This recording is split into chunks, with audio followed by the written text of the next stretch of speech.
Welcome to Get Celebritized. I'm Aurea McGarry, your host, and I am so excited to have you with us here tonight. Happy New Year, happy 2022, and I just know great things are in store for you because if I have anything to do with it, I'm going to bring you amazing people, especially some great women that have got it going on. And I mean, life happens, but they keep on going. They're successful. Some are entrepreneurs, some are CEOs, some are nonprofit founders, but they all have a story to tell to help inspire and encourage you all, us all, to be the best we can be no matter what life throws at us. So it is my honor and privilege tonight to have two amazing women who are going to inspire you to hopefully have the best year you've ever had, to really live your best legacy, and to believe in yourself, believe in what is happening to you. It's happening for a reason, good or bad, that you can take it and make it your legacy. So tonight, my first guest, actually, if you've seen my TEDx talk, and if you haven't, what are you waiting for?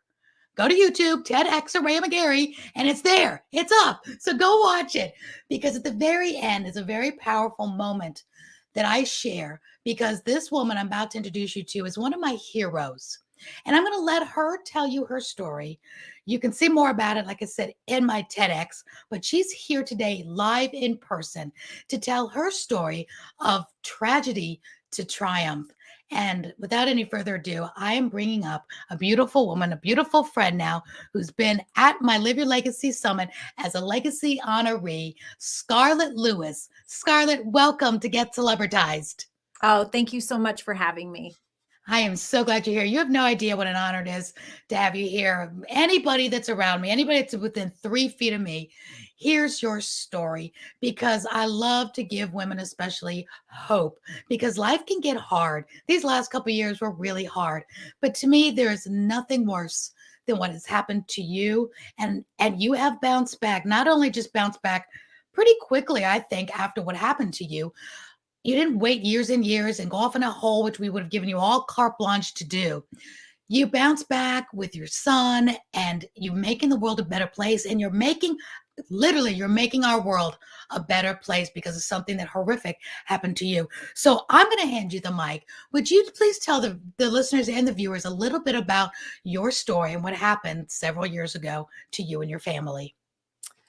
Yeah. Hello, everybody. I am a Sandy Hook school victim's parent. So very unfortunately and tragically, I sent my child to school on December 14th. It was a Friday. It was a normal day. Started like any other. And unfortunately, there was one of the worst mass shootings in U.S. history that happened at Jessie's elementary school, where a former student shot his way through the glass doors and proceeded to gun down 20 first graders in 2 classrooms and 6 educators in one of the worst mass shootings. I was a single mom with 2 boys. And of course, my life changed 180 degrees that day. I found out very shortly afterwards that Jessie's brave actions had saved 9 of his classmates' lives. And the first time I went back to my little farmhouse where I raised my 2 boys, I found a message that Jessie had written on our kitchen chalkboard shortly before he died. He wrote 3 words: nurturing, healing, love. Now, Why did he write that? Was it a message to you or something? Well, I believe that it was. Yeah. I believe that he had a spiritual awareness that he wasn't going to be around for very much longer. It was a message. It was a message of comfort for his family and friends, but a message of hope for humanity. And literally, I felt like he had given me a platform and that it was my life's purpose to spread that message. So literally for every single day for the last 9 years, I have been traveling all throughout the world, spreading that message of nurturing, healing, love. You really have. I'm so impressed as I reconnect with you because last time I saw you was oh gosh, several years ago. I don't remember what year you were an honoree at my summit, but went back to your website, which Choose Love Movement, which is so amazing. Y'all have to check out her website. ChooseLoveMovement.org is. I'm going to put that up for you while we're talking. There it is. Because it's so filled with all of the things that you're doing and all the ways you're helping with the schools, and you've really done this. But I want to go back just for a second, because here you are a mom and you go and you find this message from your 6-year-old. I mean, that's not something that an average 6-year-old is just doing, writing such profound words on a message to you. What do you think led up to that? And what really gave you the wherewithal to take that and run with it when you were experiencing the worst moment I can think in anyone's life, losing a child? Well, I truly believe that was a spiritual message, because Jessie was a little rough and tumble cowboy. That's how I like Aw. to describe him. And so those were not words that we said at home. I wish they were. They weren't. He hadn't learned them at school. So just an incredible message. And I saw that message, and I knew that if our shooter, former student, young man who had been able to give and receive nurturing, healing love, that the tragedy would never have happened. And I decided to be part of the solution. I mean, what happened at Sandy Hook, and unfortunately has happened over 350 times since, over 50 Really? times last year alone. How many Uh, times last year? Over 50. Last year in 2021? Correct. Wow. Yes. So these are school shootings It's in ridiculous. America, and they're all preventable. And so I couldn't do anything but dedicate the rest of my life to keeping our most precious asset, which is our children, safe, preventing what happened to my son at Sandy Hook, because it can be prevented. And so I have worked for the past 9 years to create no-cost resources for schools, homes, and communities that can keep our kids safe and promote health and well-being. What is the solution? You said there's a solution that can be prevented. What? Yeah, I know people, you can watch the news, everybody's chiming in on this a million different ways, but I want to hear it from you because you are somebody that's experienced this. What is some of the solution, or a solution to this that they're just not listening to? Well, I looked to see what they were doing for school safety. And we had been focusing on reacting. There's something called the pathway to violence. And so usually school violence starts with a grievance, and then it stair steps up into an attack. We'd been reactive and focusing on the negative, which is actually how we're wired to think. And so we'd been focusing on the attack end. We'd been doing a lot of hardening. We were putting our kids through active shooter drills. And what we weren't doing, however, was focusing on the root cause of the violence. And I knew that if we didn't address the cause of the violence, that we could never come to a solution. Is that So mental health that you're talking about it's more? absolutely the mental health and wellness Okay.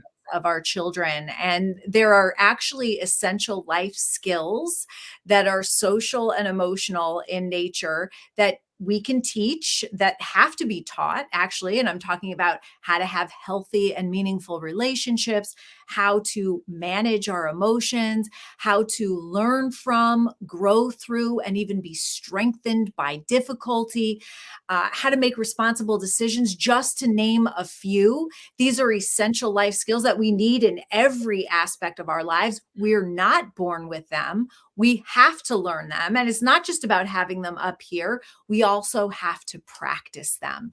So this was something that schools were absolutely not focused on. In fact, less than 10% of schools even had programming like this. And so I created programming. I took the best of the best and the most effective of what was out there, including mindfulness and neuroscience, how the brain works, positive psychology, character education, social and emotional intelligence, post-traumatic growth, and more. And I distilled that down into one program. I made it across the board from pre-K through 12th grade, for parents, for communities. And I made it no cost because I knew that this would have saved my son's life. And Right. I encourage all of your listeners to go on and check it out on chooselovemovement.org. Scott, that's great in a sense, and I love that. But I'm going to play devil's advocate for a minute. I mean, that sounds wonderful. That if the kids, which we all wish would, have great parents at home, even if it's a single mom, a single dad, doesn't even have to be both parents, but somebody at home, guardian, that is taking an initiative. But what about the ones like I don't remember, it's been so long, you can tell us the home situation of the gunman of the Sandy Hook and all these other ones. I'm just assuming that they're not home with great parents home doting. It seems like they're probably the ones that are cutting school, not having a good social interaction at home. There's probably a lot of things wrong on the back end. Tell me your thoughts on that, and how we could make a difference in that, because the perfect scenario is what you just said. Super great for the average child that has, a great home. But what about those that it's a completely different scenario at home, that the parent is either not, absent, or a drug addict or alcoholic themselves, or mental issues themselves? A lot of other things could be going on at the home to derail that whole thing. What does that look like, and how can that be taken care of? That's a really, really great point. And the argument against teaching these essential life skills in schools, and rather focusing all on academics, is that these essential life skills are something that are taught at home. And that home is for that, and school is for academics. Right. And we wish home was for that. best case scenario, home is for that. But here's the Right. thing, and this is something that I realized very quickly. We have to learn these skills and tools. And if you didn't learn them at home and or in school, then you don't necessarily have them to even teach. You can't give what you don't have as an adult. And I have to tell you that I didn't have a lot of these skills and tools. I had great parents. I have a college degree, but I did not know a lot of what is in the teachings in the Choose Love movement. So literally, you can be the best parent, you can love your kids and care for them, but if you don't have these skills and tools, you can't give what you don't have. And for those parents that don't have them, then their kids are getting them in school. And here's the other thing, best case scenario, the parents know this and they teach it. These things have to be practiced and reinforced. So school is the perfect place to do that. What are some of the things that you're talking about that have to be practiced and reinforced? Can you mention a couple? Yeah, absolutely. Well, we have a powerful formula that we teach that helps you choose love over fear. And this sounds like a good idea right now. Its time may have come. So we teach about courage. Courage is the most important character value because it's the one that underlies all the rest. Courage is so important. Of course, Jessie showed a tremendous example of courage when he stood up to the shooter and saved 9 of his classmates' lives. That's an extraordinary act of courage. And we all, by the way, have the capacity for that. But I'm talking more about everyday courage, the courage that it takes to do the right thing, to tell the truth, to be vulnerable, to be your authentic self, to face fear instead of resisting and avoiding or maybe even numbing yourself.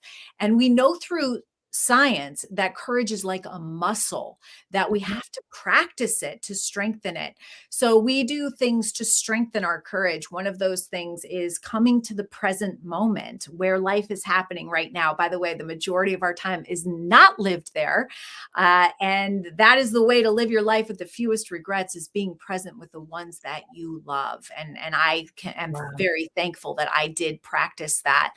But coming to the present moment and breathing, focusing on yourself, grounding yourself, getting yourself into the present moment. We also do brave poses, which are expansive poses and help with your executive functioning.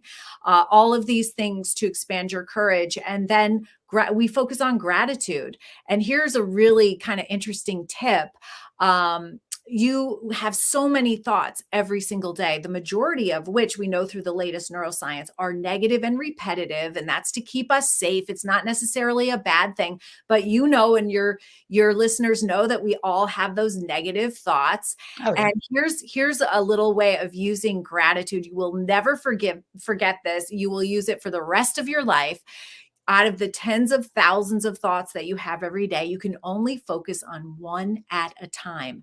So Mm. you can only focus on a lower energy, frustrated, anxious, resentful thought or a grateful thought. So when you're having that lower energy thought and you want to shift, you can think of something that you're grateful for. And there is always something to be grateful for. Oh, yeah.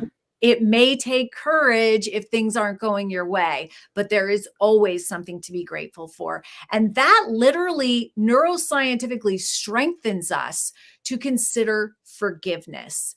And forgiveness is such an Powerful. important part of my healing. In fact, it's Mm. probably the most important part. I learned through the process of forgiving that it's actually a gift that I give myself. It's not actually a gift that you give to the other person. It Right. was a way for me to cut the cord that attached me to pain, that allowed me to take my personal power back and not let the man who murdered my child have power over my thoughts Mhm. that impact how I feel, that then impacts my behavior and how I show up in relationships. So forgiveness is so vitally important. Of course, it takes courage to forgive, especially if the person who hurt you isn't sorry, doesn't care, or may not even know. Yeah. And then the last character value is compassion in action. And compassion has two components. It's actually the identification component, so identifying someone in need. And then it is the action component when you actively do something to help ease that person who is in need or suffering. And of Mm. course, it takes courage to step outside of our own busyness and distraction, or even our own pain and suffering and inward focus to help someone else. But when we've had the courage to do that, actually, when we've had the courage to be grateful, even when things aren't going our way, to forgive, even if the person who hurt us isn't sorry, and to step outside of our own pain to help somebody else, we have chosen love, and we Yeah. have actively done something to be part of the solution and to create a safer, more peaceful and loving world. You're talking about the courage and all these lessons to learn that are amazing. I hope everybody goes on chooselovemovement.org, the website, to see this. And I think about your little precious Jessie, and I'm going to zoom into you again because he's in the background and he's just precious. So cute, just so full of life. There he is. Oh my gosh, yes, bring him up. Oh, sweet little precious Jessie.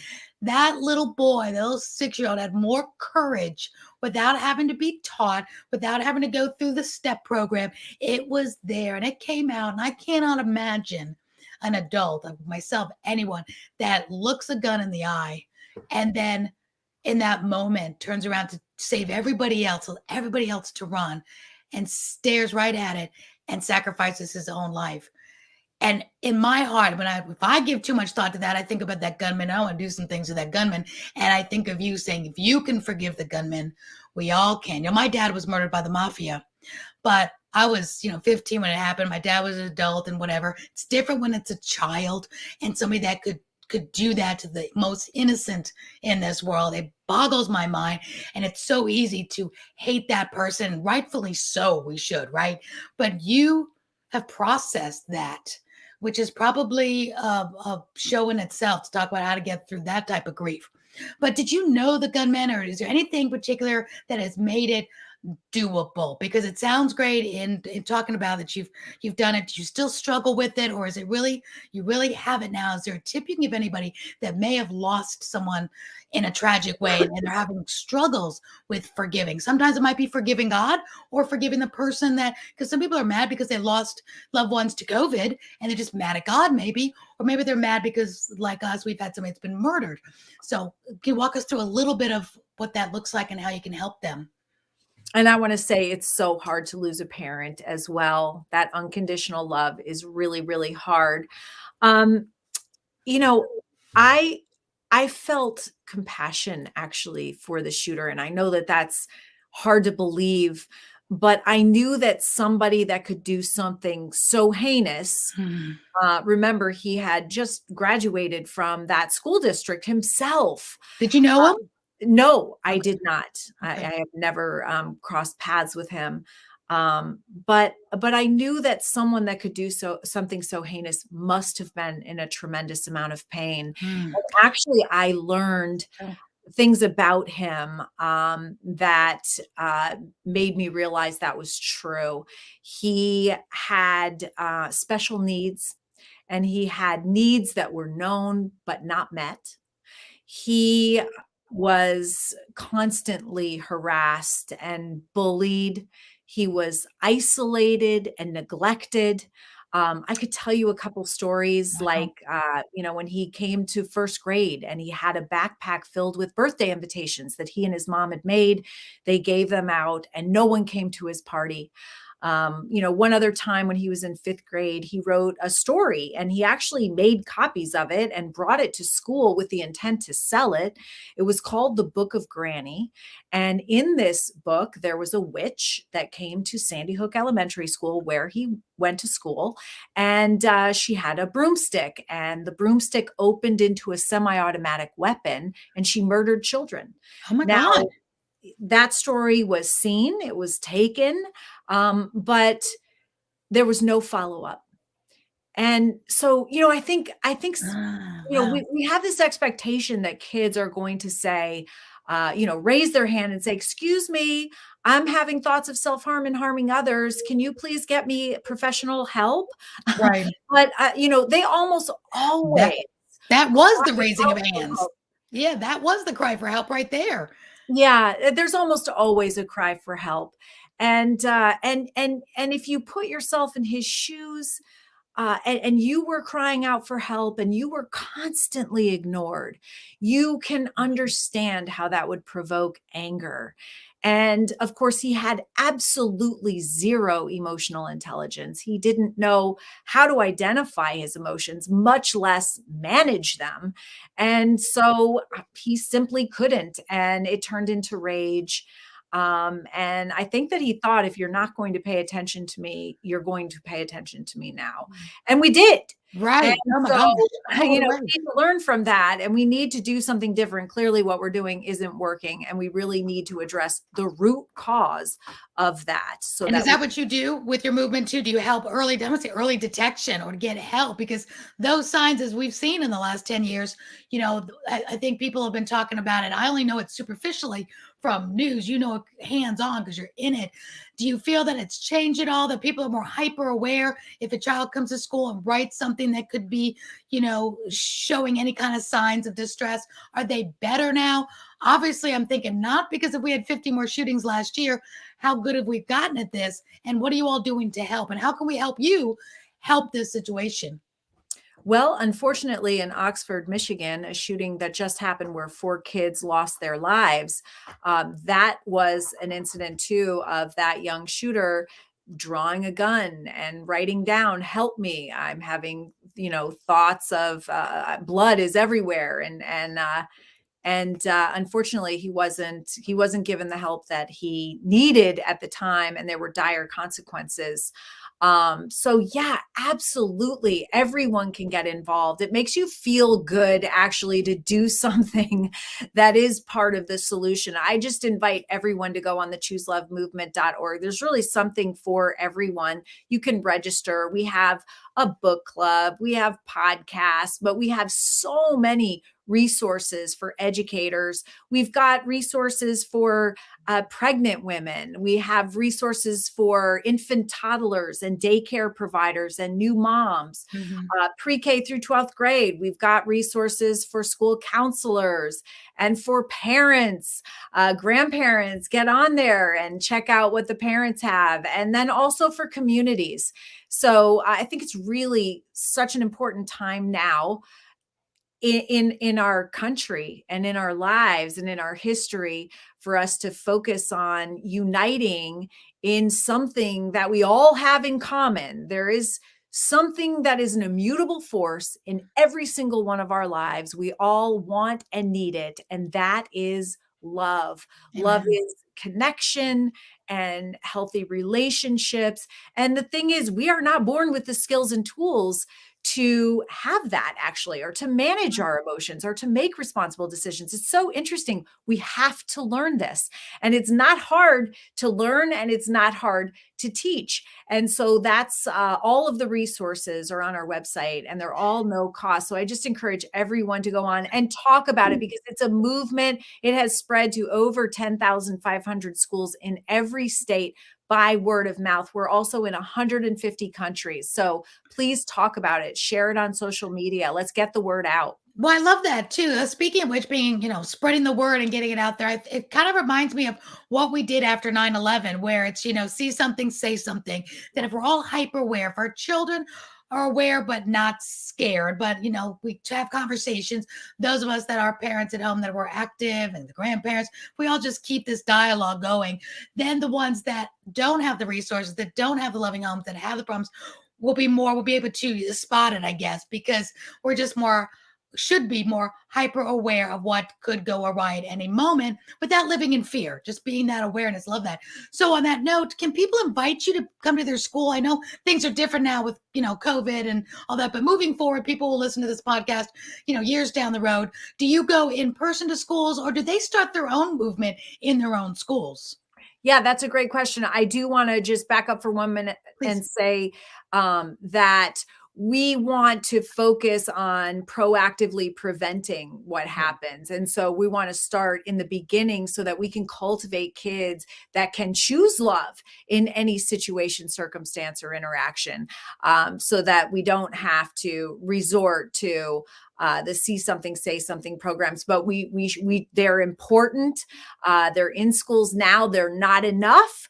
But I would say the Choose Love movement with those kinds of programs are incredibly effective. In fact, such an important part of school safety to address the school's culture like this, and to create and cultivate a connected, loving and compassionate culture is absolutely the most important part of school safety. So yes, I speak. I've written 2 books, one of them called Nurturing Healing Love, and the other called From Sandy Hook to the World, which is more about the movement. The first book, Nurturing Healing Love, is really about the first 6 months of my healing journey. Oh, that'd be good. Yeah, absolutely. There's tons of videos and resources on our YouTube page. I absolutely do speak all over the world. And it's my favorite thing to do, because that's my purpose in life, is to share my story. But more than my story is what I've learned through my story and how it can help other people. And you really have helped other people. I know you have so inspired me. One of my heroes, at my Living Legacy Summit, I always brought in great people that have been through the trials and come out with triumph and start a nonprofit. And that's part of my TEDx talk was about that. And you were just the epitome of the example of bouncing back and taking something so horrific and turning into something great and love, and still believing in humanity. Scarlett still is just it's so soothing to me to know there's other people out there that can do that and can forgive and can live this life, because we all get different cards in these hands, these deck of cards we get dealt every day. And those of us that can do the best we can do, and we try to help others, because we're all weak in different areas. And I'm so impressed with you, and I'm so glad that I was able to meet you and hear your story. So in the last minute, Scarlett, if we could help you, how can we best help you, support you? I know it's a nonprofit. Do you do fundraisers or donations? I want to help you do whatever it is you need from here on out. So tell us what we can do to support you and your movement. Oh, thank you so much. I really appreciate that. We absolutely do take donations. All of our programming is no cost. So that's how we continue to offer that. We do have fundraisers. Actually, the month of February has been Choose Love Month in multiple states for the past 9 years. And so we've got lots of entertainment and celebration, lots of practices and resources that we create just for that month. I'd love for your listeners to join in and take part in that. But mostly just spread the message. People need to hear about this. It's a different way of thinking. I mean, what we're doing now clearly isn't working.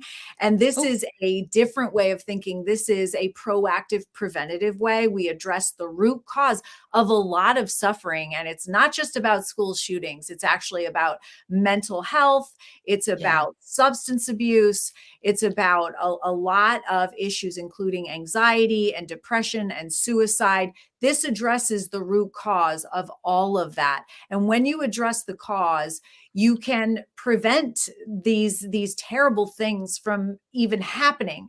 And so that is really what we're trying to do. And we definitely need help. It's going to take everyone standing up and doing their part to help create a safer, more peaceful and loving world. I think it's really important. It's the time is now to take a stand and say, you know what, school shootings, all of these mental health issues. I think the mental health and wellness of our children was just called a national emergency. Um, Yeah. so we really need to stand up. Our children are our responsibility, all of us. They are our most Takes a precious village. asset. They have to be a priority. Their health and well-being should absolutely be our priority. And Amen. so, take responsibility for what's going on in your communities. Make sure that your school has a comprehensive year-long character, social, emotional development program. If they don't, introduce them to Choose Love. There's really no Ah, excuse not to have that now. that's great advice. Great Yeah, advice. Because if absolutely. mental health wasn't a big deal before the pandemic, it really is now. I mean, it's always been a big deal, but if it It's isn't always on been. everybody's mind, it is now. I mean, because we get maybe a little desensitized with shootings, and unfortunately, it can be like too much of an occurrence. But now add that to the pandemic, and now everybody's starting to feel their own children as healthy as they could be, and everything loving and nurturing. But all of a sudden, the pandemic hits, and that's a whole nother level of even the healthiest, most loving families, whether it's your children, yourselves, or your parents, going through some mental health issues because of the quarantines and just everything we've been through together as a world. So now it's kind of like exploded. So if not now, when?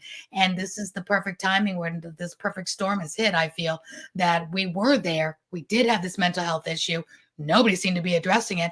You were trying, and now you're doing well. Now, this on top of it, I hope everybody now gets the memo and gets on chooselovemovement.org, gets into their local schools, because together we can all really make this difference. I don't know a mother, because I deal with a lot of mompreneurs, and I don't know a woman or a mother that doesn't either have kids in school or knows of kids in school, or their kids have been through schools. Now they can go back to the alumni and say, look, I have some help. Here's some resources. We need to do our part, because you're right. It takes a village for all of this, for the adults' mental health, for the kids' mental health, for all of us together. And you're such a perfect example of this, Scarlett. I cannot thank you enough for all that you do. Oh, thank you so much. I mean, the bottom line is this: we can't always choose what happens to us in Oh, life, no.